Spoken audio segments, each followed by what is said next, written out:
Hello, the topic I choose to speak about today is abortion. As a woman, I believe that we definitely should have the freedom to choose what we want to do with our body. Um, there have been countless number of things as women that we had to go through to prove that we have the choice to prove what we wanted to do. And it's no different when it comes. Comes to abortions. I know with this day and age, with work, school, or anything that is considered stressful, that you know we need to Find out, what we could do to get our rights on track. And if we are not comfortable in bringing a child in this world, that we should have that option regardless of what anyone's personal beliefs are. I know at this day and age that we are living in a time where we elected an official who is a Republican. And with that being said, he's more of a pro-life supporter.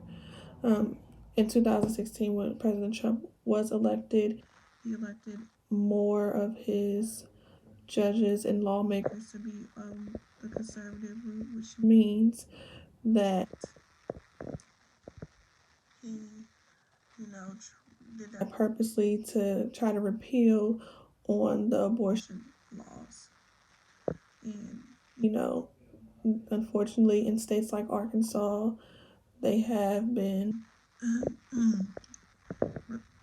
they basically made it impossible for you to get an abortion by making it, almost illegal to get it there in that state.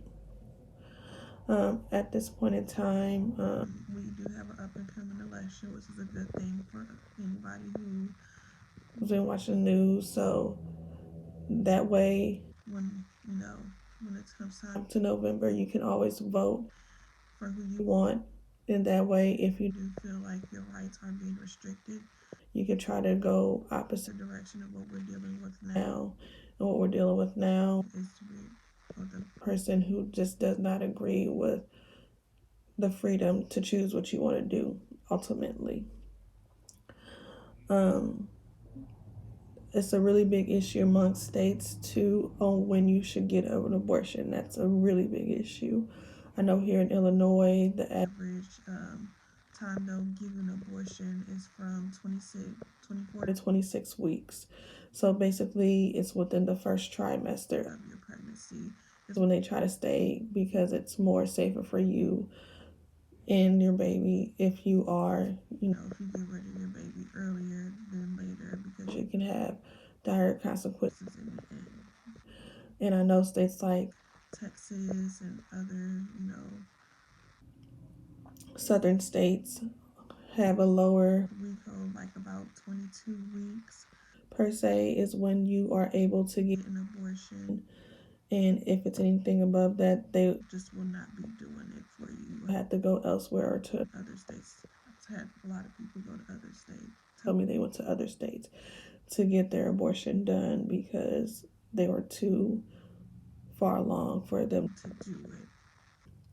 At this point in time, we have so many services like Planned Parenthood, but the main issue with that is that they are cutting funding to Planned Parenthood and other services that do provide abortions. So it's going to make it harder for us to try to get it done and try to find places to do it in time. Seeing as though, there's a cutoff for what we do have to get it done.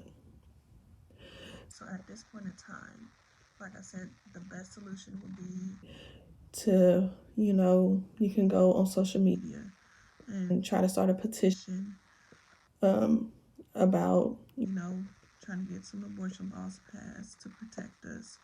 I know that there is a program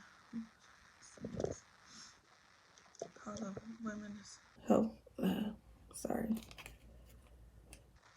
called the Women's Protection Act.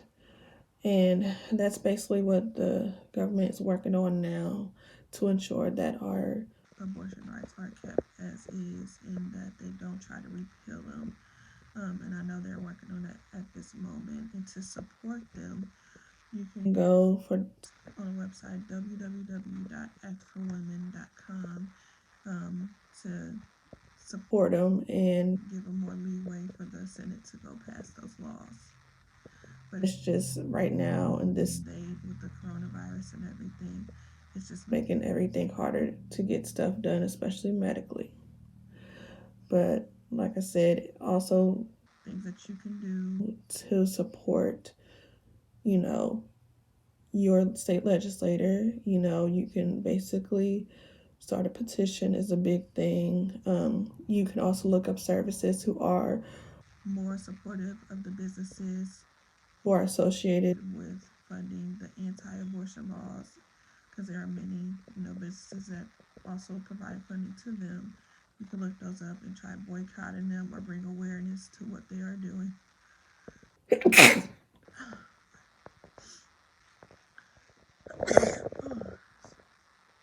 To what they are doing, and like I said, boycott them. Also start a own group, or if you feel the need, if there's any marches in your area into support of the, I know there's anti-abortion, people that stand outside the clinics to protest. There's also in the same light, there's people also there to support it. So if you want to, you can probably go march and try to, have your voice heard that way. But the safest way to do it, I would recommend, is to probably start a petition or look up services online or any social media sites, or try to start a group of your own, so that way you can support it yourself. But as far as things as abortion, you have to really think about the big picture. Pro-life is a really good thing. I'm never gonna knock it, but at the same time, when it comes to the choice of what you would want to do with your body, you shouldn't have the laws dictated, because we all have many laws that protect us. It says that we can't do it. Like I know we have the 14th Amendment, which protects our privacy, and of course, our freedom of choice law, Amendment number 1. But at this state, in the climate that's going on, with all this changes going on with the world today, it's just basically imperative that we keep our laws as it is to protect us from, if we want to do abortions, or if you just don't have it in you to carry a child. It should most definitely be you who chooses that. And if you need help, it should be up to the health officials in our governments to protect us and not tell us no.